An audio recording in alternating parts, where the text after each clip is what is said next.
வணக்கம்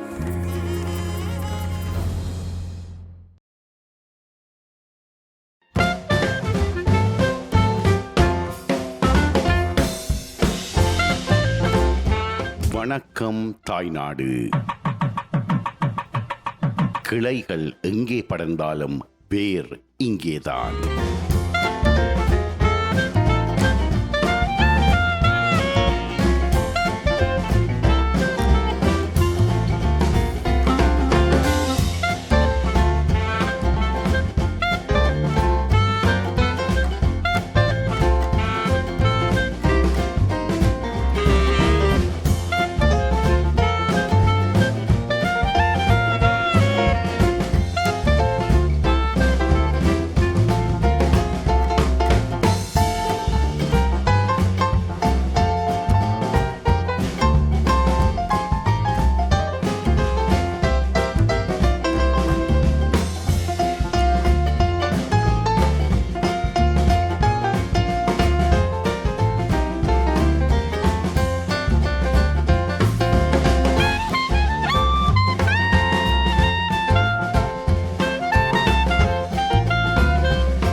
இந்திர விழா நிகழ்ச்சியை ஆரம்பிப்பதற்கு முன்னர் நாங்கள் இன்று பார்த்த அந்த வல்வை ஸ்ரீ முத்துமாரியம்மன் ஆலயத்தினுடைய தீர்த்தோற்சவத்திற்கும் இந்த இந்திர விழாவிற்கான படப்பிடிப்புக்கு அனுசரணை வழங்கியவர்கள் எங்களுடைய இந்த வல்வை நலன்புரி சங்கம் லண்டன் அமைப்பினர். அவர்களுக்கு நன்றியை கூறிக்கொண்டு இன்று இந்த நிகழ்ச்சி, இந்த இந்திர விழாவானது கிட்டத்தட்ட பல நூற்றாண்டுகள் கடந்த நிலையிலும் இந்த இடத்திலே இடம்பெற்று வருகிறது. 1975ஆம் ஆண்டு காலப்பகுதியிலே இங்கே இருக்கின்ற மக்கள் அனைவராலும் வந்து இந்த இந்திர விழா ஏற்பாடு செய்யப்பட்டு அன்று தொட்டு இன்று வரை இந்த கிராமத்து மக்கள் அனைவரும் ஒன்றிணைந்து இந்த இந்திர விழாவை நடத்தி வருகிறார்கள். அதைவிட இந்த இந்திர விழா என்று சொல்லுகின்ற பொழுது என்னவென்று சொன்னால், இந்திரன் கடவுளிடம், இந்திரலோகத்தில் இருக்கின்ற இந்திரன் கடவுளிடம் வந்து தனக்கு தேவையான வரத்தை கேட்டிருக்கிறார். அப்போது இந்திரனுக்கு வந்து சித்ரா பருவத்தில் வந்து இந்த வரம் கிடைத்திருக்கிறது. அந்த நாளிலே தான் வந்து இந்த ஸ்ரீ முத்துமாரியம்மன் ஆலயத்தினுடைய தீர்த்தோற்சவம் இடம்பெறுகிறது. அதன் காரணமாக தான் வந்து அந்த நாளிலே இந்த இந்திர விழாவை இவர்கள் பாரம்பரியமாக செய்து வருகிறார்கள். குறிப்பாக இந்த இடத்திலே பார்த்தால் தெரியும், கரகம் எடுத்துக்கொண்டு செல்கிறார்கள். இப்படிப்பட்ட பெருந்திரளான மக்கள் இந்த இடத்திலே சென்று கொண்டிருக்கின்றார்கள். இப்படிப்பட்ட இந்த நிகழ்ச்சியை பார்ப்போம் பாருங்கள்.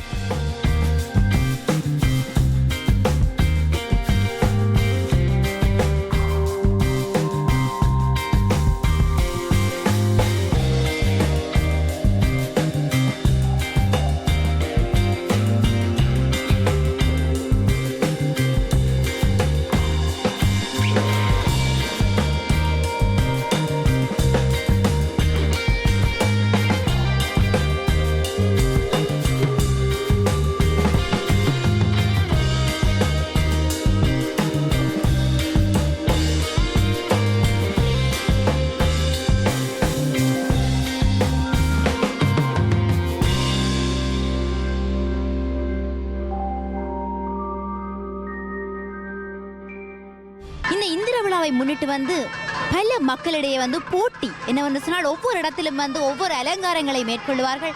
அந்த வகையிலே வந்து இந்த வல்வெட்டித்துறை சந்தியை அடுத்து வருகின்ற பருத்தித்துறைக்கு செல்லுகின்ற வீதியிலே வந்து வல்வெட்டித்துறை நெடியக்காடு விளையாட்டுக் கழகத்தினால் வந்து 60 அடி உயரமான ஸ்ரீ முத்துமாரியம்மனுடைய உருவச் சிலை இந்த இடத்திலே வந்து கீறப்பட்டு இந்த இடத்திலே காட்சிப்படுத்தப்பட்டிருப்பதை கூட நீங்கள் காணக்கூடியதாக இருக்கின்றது.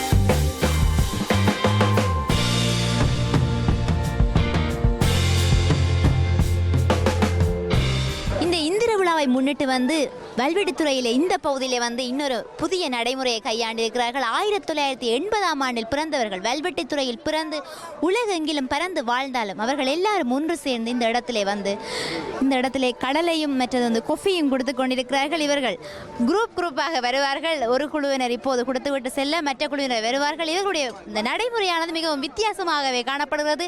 எனக்கு பின்னாலே நிற்கின்ற இந்த 4 பேருமே 1980 பிறந்தவர்கள் தான்.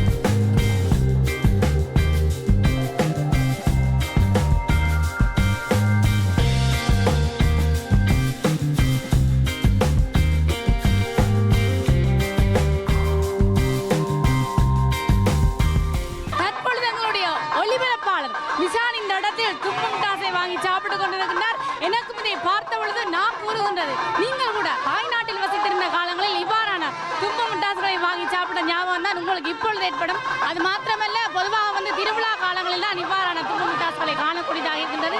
இருந்தாலும் இந்த இந்திர விழாவின் பொழுது மக்கள் எல்லோரும் அலைவாய்ந்து கொண்டிருக்கின்றனர். நிச்சயமாக இந்த இடத்தில் நிற்காமல் அங்காலே போக மாட்டார்கள் என்று சொன்னால் அவ்வளவு டேஸ்டாக இருக்கும் பொழுதுதான் இருக்கின்றது. விஷானியுடன் சுவையாக சாப்பிட்டு கொண்டிருக்கின்றார்.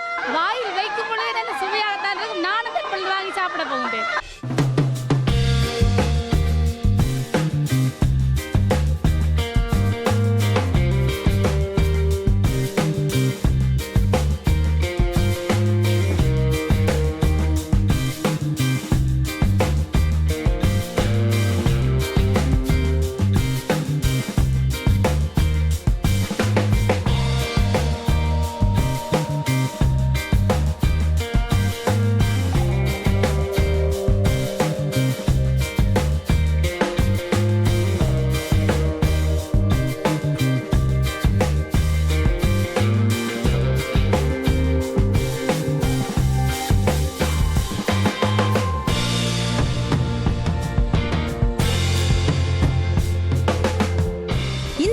முன்னிட்டு வந்து ஒவ்வொரு குழுவினரும் ஒவ்வொரு அலங்காரங்களை மேற்கொள்வார்கள். அந்த வகையிலே இந்த குளவிகள் கலாமன்றத்தினரால் வந்து இங்கே ஒரு ஆலயம் கூட அமைக்கப்பட்டிருக்கிறது. நாங்கள் பார்க்கின்ற ஆலயம் வந்து வெவ்வேறான அமைப்புகளிலே காணப்படும். ஆனால் இங்கே முழுமையாக தென்னூலைகளை பயன்படுத்தி மிகவும் அழகான முறையிலே ஒரு பிள்ளையார் ஆலயத்தை அமைத்திருக்கிறார்கள். எனக்கு பின்னாலே பார்த்தால் தெரியும், அந்த கணபதி சிலை கூட இந்த தென்னூலியால் மிகவும் சிறப்பாக செய்யப்பட்டிருக்கிறது. அதை விட முன்பக்கமாக பார்த்தால் தெரியும், சிறிய கிளி கூட அழகாக மிகவும் அழகாக செய்யப்பட்டிருப்பதை கூட நீங்கள் காணக்கூடியதாக இருக்கின்றது.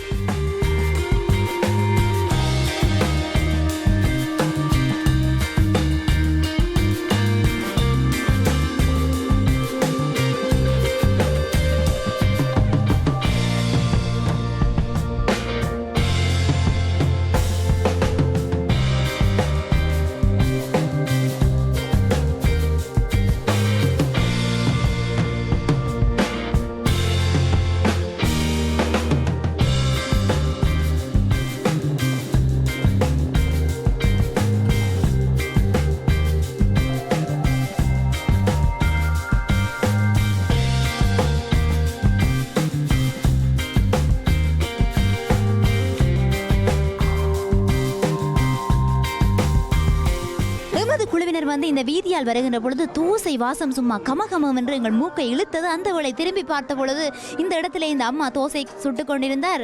இதைவிட தோசையுடன் சம்பல் சாம்பார் போன்ற கறிகளையும் பரிமாறுவார். இந்த இடத்தை பொறுத்தவரை வந்து இரவு நேரங்களில் வளமையாக இந்த இந்திர விழாவில் மட்டுமல்லாது இந்த அன்றாடம் ஒவ்வொரு நாளும் வந்து இரவு நேரங்களில் இப்படி தோசை கறி என்பன சுரச்சுர சாப்பிட வேண்டுமானால் நீங்கள் இந்த வல்வெட்டித்துறைக்கு வந்தால் இப்படியான வாசத்துடனான தோசையை சாப்பிட முடியும்.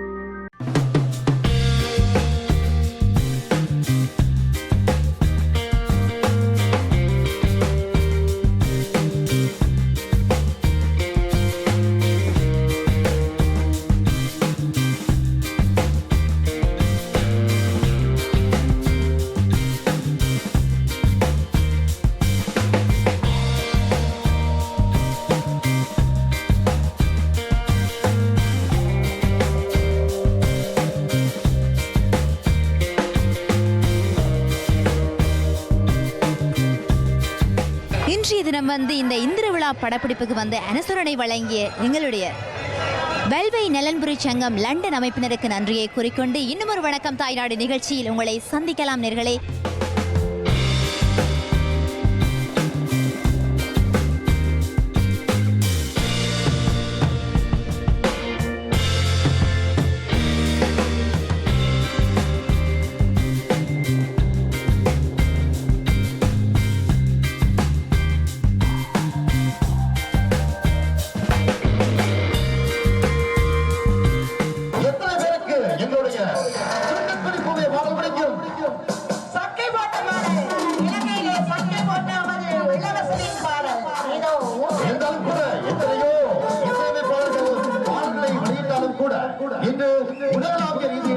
இன்னும் ஒரு நிகழ்ச்சிக்குள்ளே செல்வதற்கு முதல் இப்போது நாங்கள் ஒரு சிறிய விளம்பர இடைவெளி எடுத்துக்கொள்ளலாம். இது உங்கள் வணக்கம் தாய்நாடு. எங்களுடன் என்றும் இணைந்திருங்கள். வணக்கம் தாய்நாடு.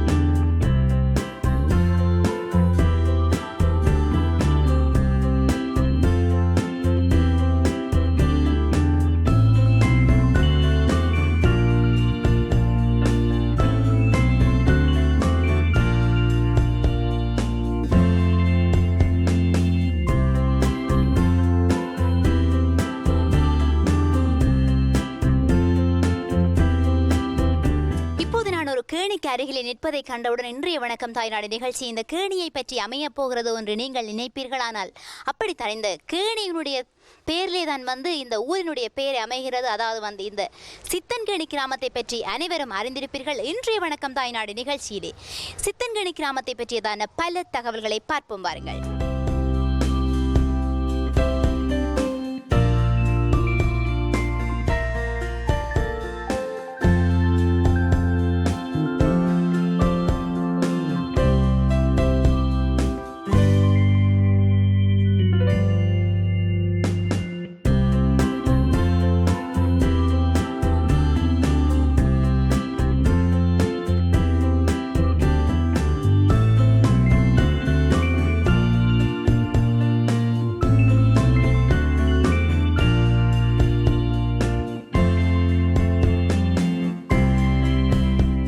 கிராமங்களுக்குமே அந்த கிராமத்தினுடைய பெயர் வந்ததற்கு பல காரணங்கள் கூறப்படும். அந்த வகையிலே இந்த சித்தன்கேணி கிராமத்தை பொறுத்தவரை சித்தன்கேணி என்ற பெயர் இந்த இடத்திற்கு எப்படி வந்தது என்று சொன்னால், இங்கே சித்தர்கள் பலர் தங்களுடைய ஜாகங்களை மேற்கொண்டு விட்டு இந்த இடத்திலே இந்த கேணியிலே நீராடி விட்டு சென்ற காரணத்தினால் தான் இந்த இடத்திற்கு சித்தன்கேணி என்ற பெயர் கூட ஏற்பட்டிருக்கிறது.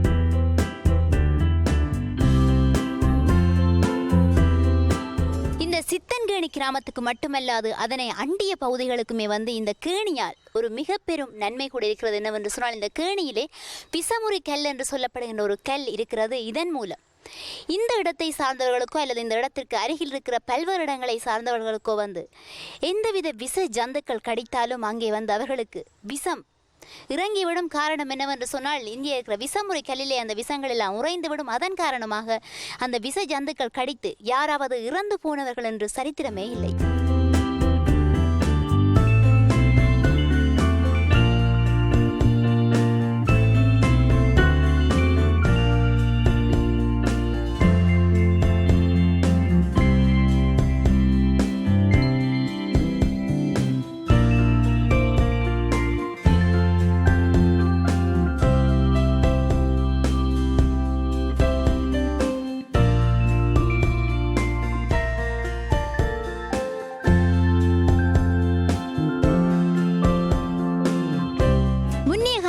வந்து கம்மாலை என்று சொல்லப்படுகின்ற இடங்களிலே தான் வந்து கத்தி, மண்வெட்டி இன்னும் பல்வேறு உற்பத்தி பொருட்களை உற்பத்தி செய்வார்கள். அந்த வகையிலே வந்து அன்று பெரும்பாலான கம்மாலைகள் காணப்பட்டிருக்கும். ஆனால் இன்றைய கால பகுதியை பொறுத்தவரை வந்து இந்த தொழில் மிகவும் அருகிக் கொண்டே செல்கிறது. ஆனால் சித்தன்கேணி கிராமத்தை பொறுத்தவரையிலே சில இடங்களிலே, குறிப்பாக இந்த இடத்திலே, இந்த சித்தன்கேணி கேணிக்கு அருகிலே பக்கத்திலே இந்த கம்மாலை தொழிற்சாலை சிறப்பாக இடம்பெற்று கொண்டிருக்கிறது. அந்த இடத்திலே பார்த்தால் தெரியும், அவர் கத்தியை மிகவும் விரைவாக தீட்டுவதை கூட நீங்கள் காணக்கூடியதாக இருக்கின்றது.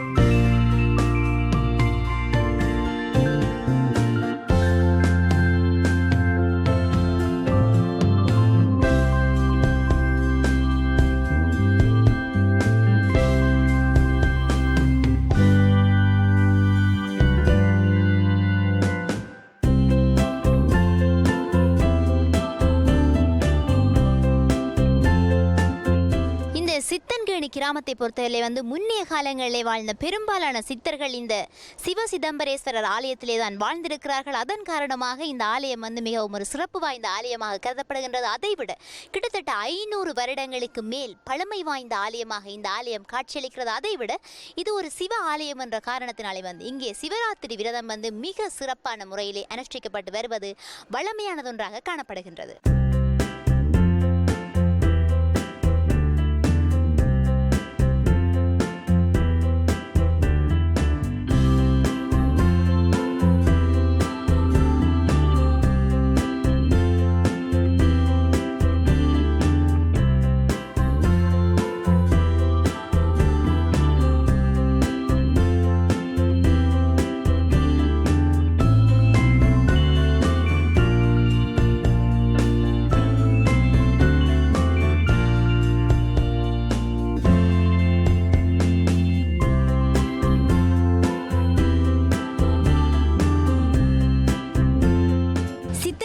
சங்கானை பலநோக்கு கூட்டுறவு சங்கத்தினாலே வந்து எரிபொருள் நிரப்பு நிலையம் கிட்டத்தட்ட 50 வருடங்களுக்கு மேலாக இங்கே இயங்கி வருகின்றது. முன்னைய காலங்களில் வந்து நீங்கள் இங்கே தாய்நாட்டிலே வசித்த பொழுது மண்ணெண்ணெய் வேண்டுவதாக இருந்தாலும் சரி, இன்னும் எரிபொருள் திரவங்கள் வேண்டுவதாக இருந்தாலும் சரி, சிறிய சிறிய போத்தர்கள் எல்லாம் கொண்டு வந்து வேண்டியிருப்பீர்கள். அவர்கள் வந்து ஒரு கைப்பிடி மாதிரியான ஒரு அமைப்பாலை வந்து ஊற்றுவார்கள் அதெல்லாம்.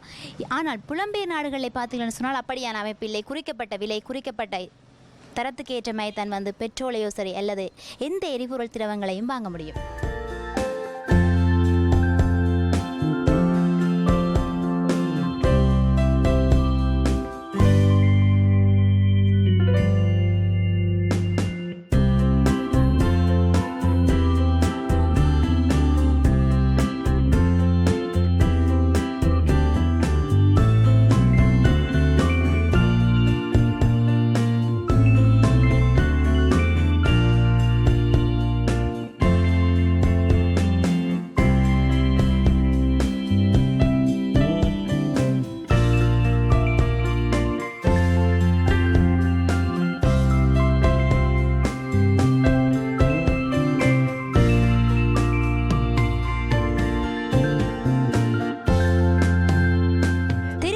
எடுத்து வழிப்பிள்ளையாருக்கு உடைப்பது என்று சொல்லி ஒரு பழமொழி கூட இருக்கிறது. அந்த வகையில் வந்து இந்த சித்தன்கேணி சந்தியிலே வந்து அந்த பக்கமாக ஒரு சிறிய பிள்ளையாருடைய ஆலயம் அமைத்திருக்கிறார்கள். அதைவிட எனக்கு இந்த பக்கமாக தெரிகின்ற இந்த வீதியூடாக செல்லுகின்ற பொழுது காரநகருக்கு செல்ல முடியும். எனக்கு இந்த பக்கமாக தெரிகின்ற இந்த வீதியூடாக செல்லுகின்ற பொழுது அராலி வட்டுக்கோட்டைக்கு செல்ல முடியும். அதைவிட எனக்கு இந்த பக்கமாக தெரிகின்ற இந்த வீதியூடாக சென்றால் பண்டத்தரைப்புக்கு செல்ல முடியும். நேராக செல்லுகின்ற இந்த வீதியூடாக செல்லுகின்ற பொழுது யாழ்ப்பாணத்துக்கு செல்ல முடியும்.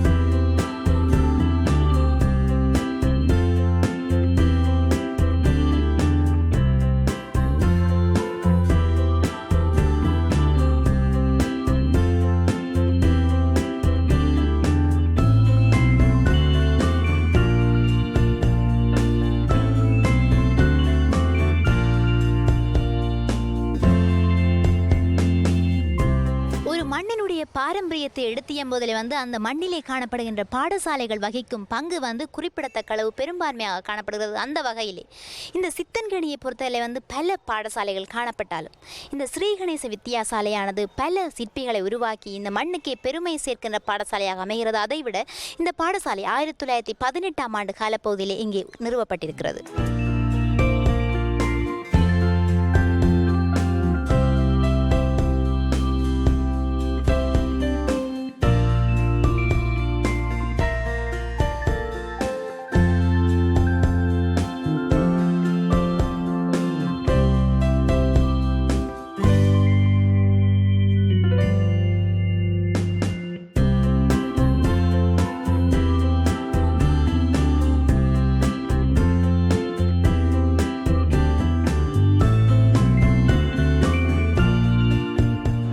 சித்தன்கனியை பொறுத்தவரை வந்து இன்னொரு சிறப்பு வாய்ந்த ஆலயமாக இந்த பிள்ளையார் ஆலயம் காணப்படுகிறது. அதைவிட இந்த பிள்ளையார் ஆலயம் கிட்டத்தட்ட 150 வருடங்களுக்கு மேல் பழமை வாய்ந்த ஒரு ஆலயமாக காணப்படுகிறது. அதைவிட இந்த ஆலயத்திற்கு முன்புறமாக உள்ள ஒரு நன்னீர் கிணறு கூட காணப்படுகிறது. பல வருடங்கள் பழமை வாய்ந்த அந்த நன்னீர் கிணற்றிலே தான் வந்து இந்த பகுதியை சார்ந்த பெரும்பாலான மக்கள் தங்களுடைய குடிநீர் தேவையை பூர்த்தி செய்கிறார்கள்.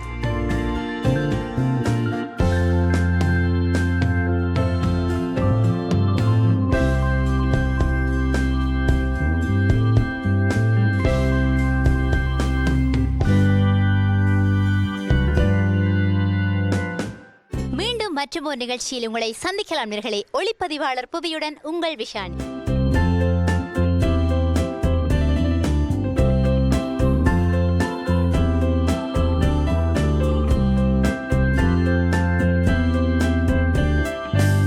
இனி ஒரு சிறப்பான நிகழ்ச்சிக்குள்ளே செல்வதற்கு முதல் இப்போது நாங்கள் ஒரு சிறிய விளம்பர இடைவேளை எடுத்துக்கொள்ளலாம். இது உங்கள் வணக்கம் தாய்நாடு. எங்களுடன் என்றும் இணைந்திருங்கள்.